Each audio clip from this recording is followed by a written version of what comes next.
August 17th, and this is your coffee break on the HAN Network. I'm Kate Czaplinski with the latest local news, including 5 juveniles arrested for leading police on a car chase in a stolen SUV.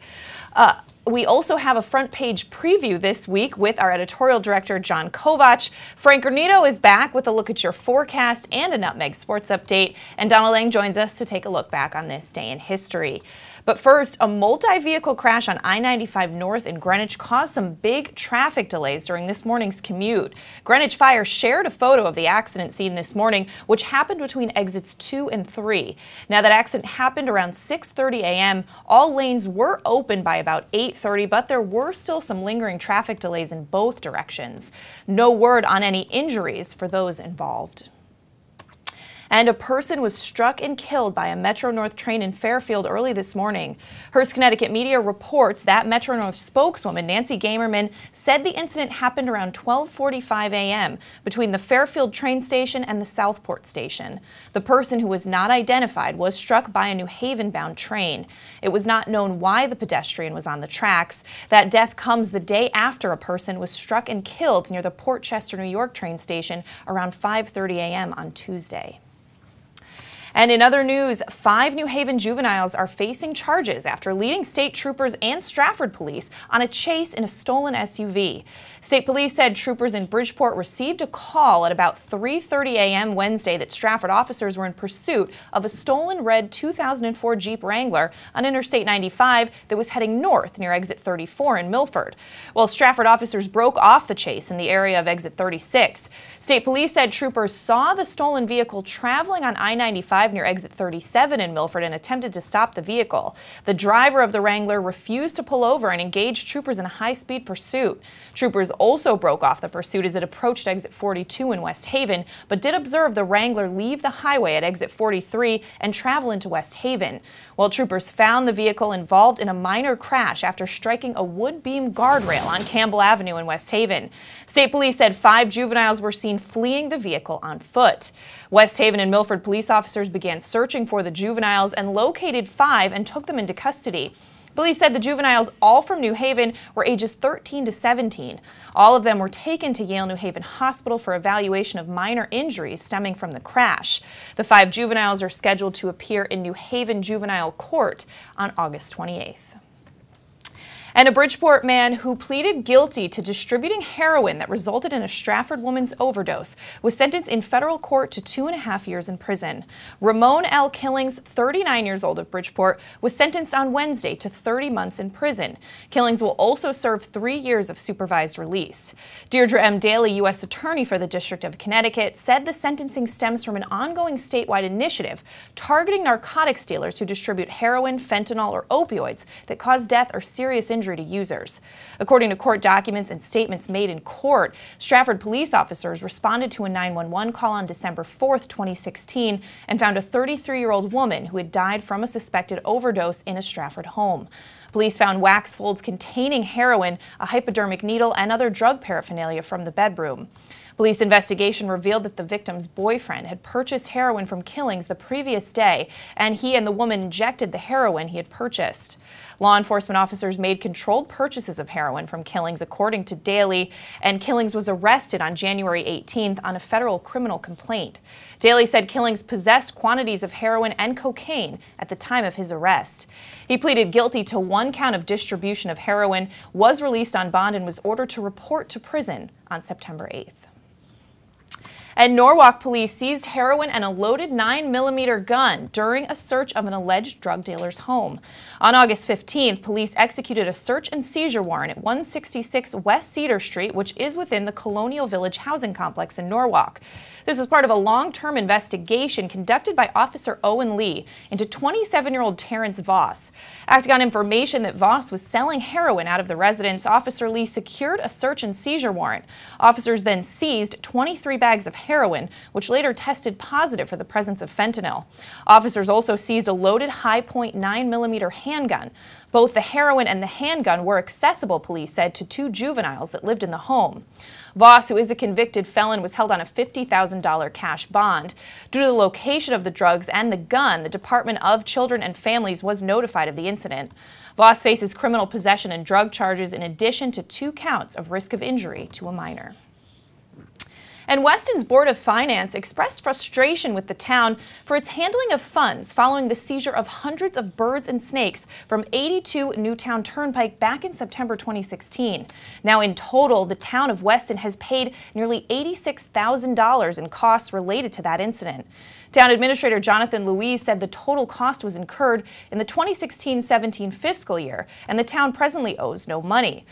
Well, last year, more than 200 dead or malnourished exotic birds, snakes, and reptiles were discovered at a home on Newtown Turnpike, owned by a New York pet store owner, Daniel Kopulis, after a bad odor was reported by a resident. Officials called it one of the worst cases of animal hoarding that they have ever seen. 2 rescue agencies came to the scene and brought the animals to their facilities, but that care came with a cost. According to Louise, Weston has paid over $50,000 to Rhode Island Parrot Rescue, an organization in Warwick, Rhode Island that took many of the birds from the scene. The town has also paid over $1,000 to South Wilton Veterinary Group.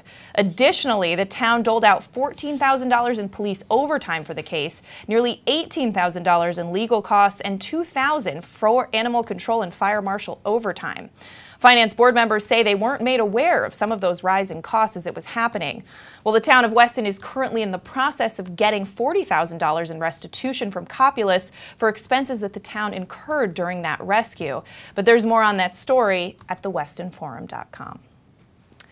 And in other news, Connecticut's Department of Transportation recently installed a federally funded proactive safety tool along Bridgeport Avenue in Shelton to reduce the number of head-on crashes that occur. DOT spokesman Kevin Nursick said the bumpy surface that drivers may have noticed when their vehicle began to cross over the opposing lane are called center lane rumble strips, and they have statistically been proven to reduce the number of head-on or crossover type crashes. Nursick said he's anticipating similar results from the nearly 5-mile stretch of the CLRS on Bridgeport Avenue, applied 1,000 feet north of Huntington Street to Coram Avenue in the downtown area. Nursick said on the low end of the spectrum, crashes were reduced by 25% where those strips were installed. On the high end of the spectrum, crashes were reduced by up to 64%. You can get a lot more on that story at sheltonherald.com. But let's start over to Frank Granito. Happy to have him back to give us a look at the forecast. Frank, welcome back. Thank you, Kate. Happy to be back as we're looking at mostly sunny skies for today, a high of 86 degrees, comfortable around Fairfield County with a light breeze around 10 miles per hour and some low humidity levels. Temperatures will start to fall in the early evening and cloud cover will increase before an overcast night with a low of 67.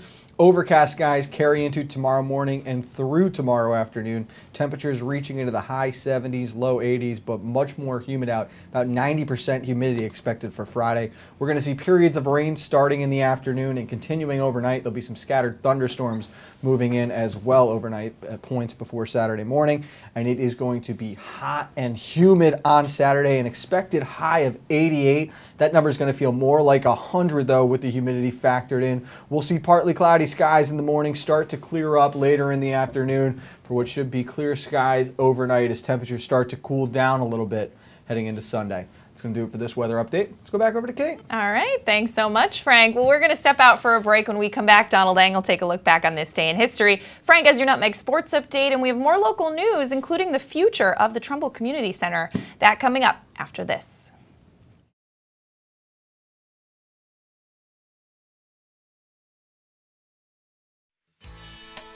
Now teeing off, Paul Miller from Miller Nissan in Fairfield.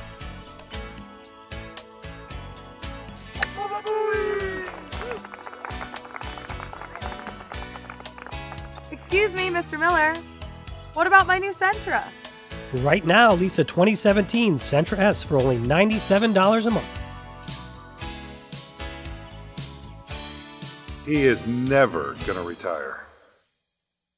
Things are heating up this summer. See some of the world's best tennis players at the Connecticut Open presented by United Technologies.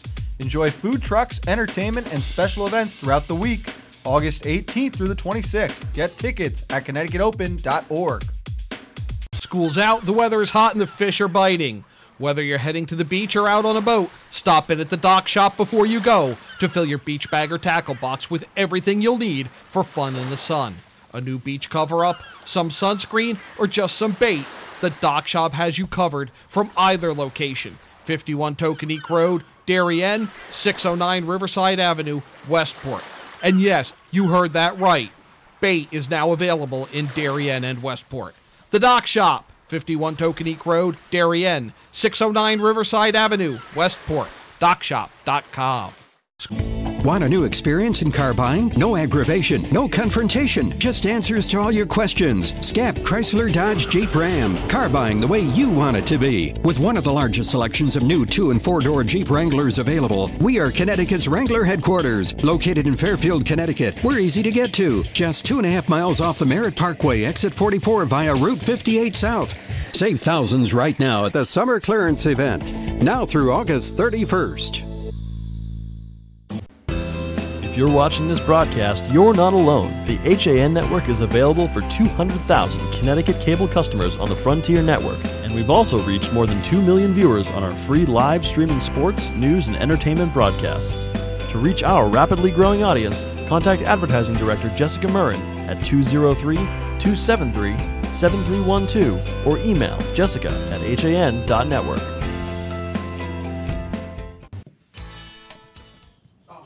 Welcome back to this August 17th edition of your Coffee Break on the HAN Network. I'm Kate Czaplinski. Time to throw it over to Donald Lang to take a look back on this day in history. Don. Well, Kate, the leader of the free world comes clean, sort of. First, though, we go to 1585. A group of colonists sent by Sir Walter Raleigh under the charge of Ralph Lane lands in the New World to create the Roanoke colony on Roanoke Island off the coast of present-day North Carolina. Now, in 1587, a supply ship landed there, and 3 years after that, Lane returned to find the colony deserted. There are many hypotheses for their fate, but what happened to the so-called lost colony remains perhaps the oldest unsolved mystery in American history. The capital of North Carolina, by the way, is named after Sir Walter Raleigh, despite the fact he never set foot in North America. 1877, a teenage ranch hand, Billy the Kid, that wasn't actually his name then, kills his first victim and becomes a fugitive. Apparently a blacksmith attacked him with his hammer, and witnesses agreed Billy had acted in self-defense, but Western law is a bit rough then, and since the blacksmith had not pulled his own gun, Billy was considered not to have been justified in shooting him. Before he was killed in 1881, Billy the Kid claimed to have killed 21 men. Contemporary accounts place that number at more like 9, perhaps as few as 4.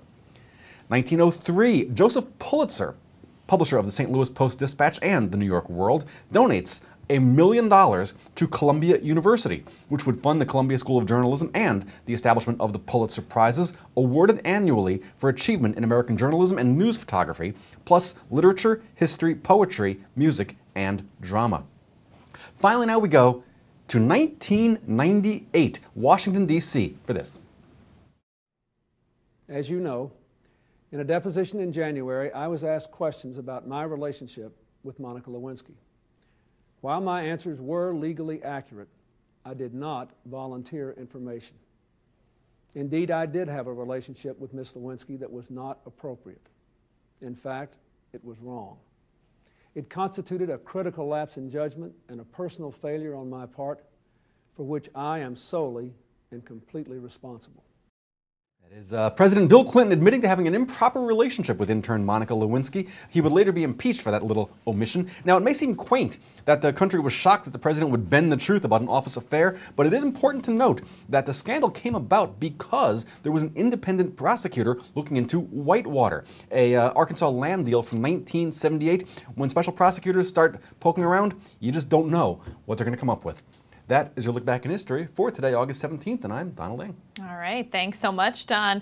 Well, in Trumbull, the future of the planned combined senior and community center in town was cast into doubt last week, with both party-affiliated candidates for first selectman taking a stand against it. Democrat Vicky Tesoro called for an immediate halt to the planning of the proposed community center, declaring not one more penny of taxpayer money should be spent on this project. Tesoro said this was not the right time, building, or location. Now, Republican candidate Paul Lavoie also advocated contemplated backing off of the project. Lavoie cited anticipated cuts to state assistance in recommending the new community center be shelved.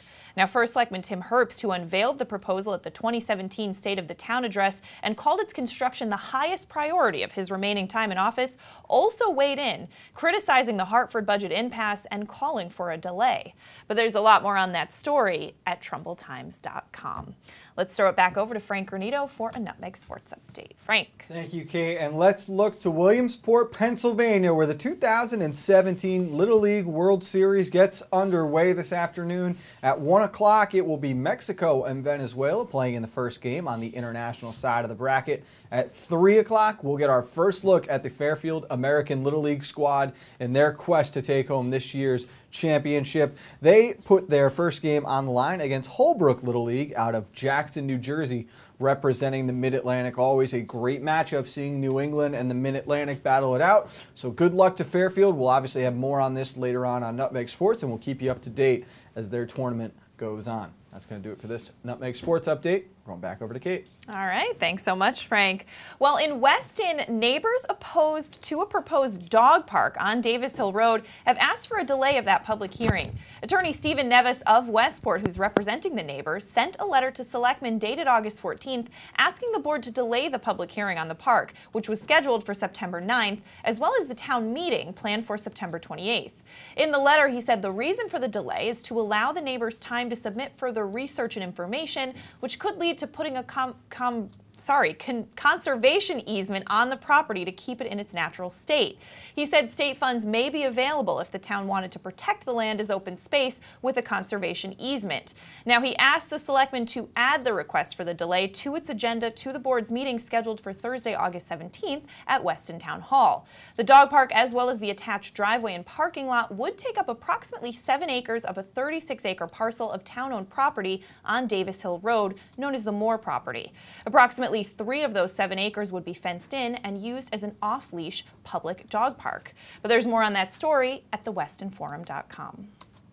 And AARP Connecticut announced that Peter Etter of Darien has been selected to receive the 2017 Andrus Award for Community Service, the association's most prestigious state volunteer award, for his outstanding volunteerism and commitment to the community.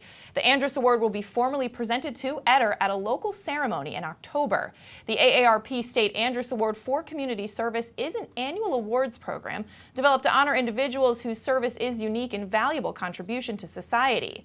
Now, Etter was recognized for his leadership as a community engagement specialist, focusing on home and community-based elder programs. He is a founding and still active board member of At Home in Darien and currently serves on the Darien Commission on Aging and the Connecticut Retirement Security Authority Board of Directors. You can get more on that story at DarienTimes.com. We're going to step out for a break, and when we come back, John Kovach joins me to preview our front pages this week after this.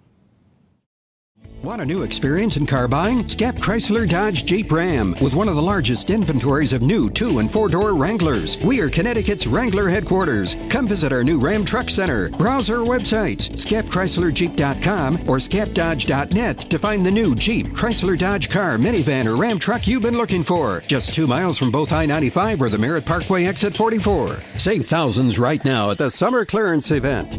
Now through August 31st.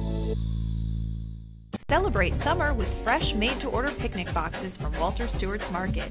We have delicious summery selections from buttermilk fried chicken to grilled lemon chicken kebab, grilled shrimp Caesar salad wraps, or lobster salad rolls. Our easy-to-carry picnic boxes come with your choice of a meal, as well as a dessert, beverage, and utensils. Order online for simple pickup options. Walter Stewart's Market, 229 Elm Street, New Canaan, and online at stewartsmarket.com. If you've ever thought about owning a motor coach or learning about what it's like to travel the open road in superior style and comfort, then contact Dave's RV Center in Danbury, Connecticut. Offering the best quality Class A motorhomes from Newmar, travel trailers and fifth wheel lines from Surveyor, and a toy hauler line from Work and Play. Choose from Newmar's Gas Line, Baystar and Canyon Star, or from Newmar's Diesel Line, Ventana and Dutch Star. And with unparalleled service and maintenance, Dave's RV is committed to keeping you and your motor coach safely on the road and enjoying it to the fullest. Stop by their showroom, 2 Industrial Plaza Road, Danbury, Connecticut, or call 877-483-3866. At InSports Trumbull, the game is always on inside. Registration is now open for our fitness training programs for high school athletes. The InSports Performance Center is offering blast speed classes, athletic functional movement assessments, and both men's and women's elite speed and strength training. Our premier programs help bring athletes to the next level. Call 203-268-1214 for more information. Like and follow us on Facebook. At Pure Barre Richfield, our tried and true method can shape every body and fit any schedule. Pure Barre is a total body workout using the ballet bar to perform small isometric movements, which burn fat, sculpt muscles, and create long, lean physiques. Sweat away the day and get lost in the music. Pure Barre Richfield, located at 86 Danbury Road. Like us on Facebook at Pure Barre Richfield. I'm Tracy Masella, a licensed clinical social worker at Silver Hill Hospital in New Canaan. Join me each month as we talk with experts on the front lines of the treatment of mental health and addiction. Straight Talk with Tracy, a Silver Hill Hospital production, airs at 12 p.m. on the second Thursday of each month here on the HAN network.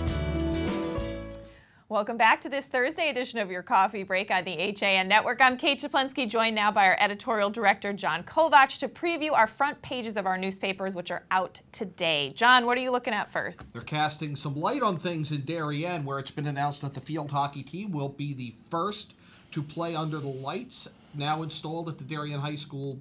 They call it a stadium. It's really not. It's a high school-sized field. Plus an announcement of the FCAC Tour, which will be on all of next week. Story on an annual tradition, a Fresh Air Fund, where local families host inner-city children. A Soda Love service at St. Luke's Parish, and Fitch Academy ready to open for its first year in Darien. All right, taking a look at the Richfield Press this week, some great photos from RidgeCon, which is kind of like their version of a little Comic-Con that they held at the library. So people having some fun there dressing up. We also have Route 7 Bridge closing this weekend for construction work, so that's always kind of a big traffic headache, so definitely something to be aware of this weekend. Ridgefield exceeding state averages in SAT scores, more on that. And a great story on something happening at Roar, which is an animal rescue center. There's apparently the Beatlemania pups, Fab 4 with tails a-wagging. You'll have to read the Richfield Press to find out more. And inside this week's Richfield Press, you have the Richfield Answer Book for 2017. Just a really helpful guide, answers a lot of your questions, tells you a lot of stuff about the town. So definitely a great resource there. John. Weston had a little bit of a taste of Hawaii this week as the Park and Recreation Department celebrated the end of summer with a luau, a story we've talked about a couple of times, that Governor Malloy requesting the information from municipalities about available fund balances, etc. Tax-free week next week if you're looking to do back to school shopping. A story you just brought us here on Coffee Break, and that the neighbors of the dog park asking for delay. It cost more to care for the animals and deal with the animal cruelty case that unfolded in Weston a few months back, and eclipses Monday. That's right. All right. Well, taking a look at the Trumbull Times, the playground at Twin Brooks Park remained closed this week due to some vandalism there. Also, candidates, as we just spoke about on Coffee Break, casting doubt on plans for a Trumbull Community Center, and 5 charged after car theft and robbery, which leads to a chase through town. This was just a few days ago. We actually had 2 of these similar kind of incidents recently, but this one happened on Sunday on Route 25. Wilton First Selectman Lynn Vanderslice also reacting to Governor Malloy's request for information from the towns about their balances, etc., saying that the town is more fiscally responsible than the state of Connecticut. The developer at 183 Richfield Road in Wilton asking to be an intervener in a lawsuit about the property. Kind of a still life type picture by Brian Hafley of a table at Ambler Farm. Wilton comes in as the 6th richest town in Connecticut. I'm sure the state and Governor Malloy will be interested in that information. 2 candidates petition for ballot spots in the upcoming November election, and more preparations for both the eclipse and the HAN Fall Sports Tour. All right, taking a look at the Shelton Herald. Summer's not over quite yet, as you can see in Aaron Berkowitz's photo of a little girl playing at Indian Wells State Park in Shelton. And also a story we just talked about, and that's those new rumble strips down the center of Bridgeport Avenue. More on that and why those were put in. A resident creating a tranquility garden for those dealing with stress. Also, we have candidate Wadomski earning a spot on the November ballot for planning and zoning, and parrot heads gathering under the stars in Huntington. You also had a concert in Reading where we had some country music being played there. In the concerts on the green, we had, that was the Southern Voice Band. Feature on a running camp where children learn, and so many don't know it, proper running techniques. People, you think it's natural. There's proper technique to it, as you well know, having been a runner in school. Reading saying goodbye to former First Selectman Mary Ann Guitar. Neighbors of the railroad want the trains to stop sounding their horns so loud, and could wireless or driverless cars be headed to the wire mill? All right, taking a look at the Easton Courier, a farm tour drawing a big crowd, so a success there in Easton. Also, this is a really just a heartbreaking story, but a beautiful story, and that's that Easton's new police canine takes on a hero's name. He's named after Staff Sergeant Todd T.J. LaBraca, who was 22 and from Sherman, and he was killed in action while serving in Afghanistan in 2013. So I know his family was there for that special ceremony with the police canine. Also, a story we talked about this week, restraining orders added to charges against a former Easton EMT who was found to be stockpiling weapons and have false ID cards as a police officer. And a feature on an Easton twin to study abroad in a semester at sea. That's what's in the Easton Courier this week. Story we brought you on Coffee Break, the landing of an ultralight powered aircraft at the Country Club of New Canaan. Handy to have the fairway there. We want to stay out of the bunker with that. Tour of West School, which Grace Duffield says makes an adult want to be young again. And a look at some landscape painting being done through the Silver Mine Arts Center. All right, taking a look at the Milford Mirror, this is obviously a story that's come up often in the past, but now stronger signs suggested for that sandbar at Silver Sands. And, you know, Jill did a helpful kind of graph of the recent accidents and deaths that there's been there, so you can see more on that there. Also, a story we've been following, but the state asking municipalities for financial information. The city of Milford applying for a grant to fund some library renovations. And, of course, the Oyster Fest is coming up this weekend, so more details on that. Massac students in Monroe exceeding the state average on the SAT scores.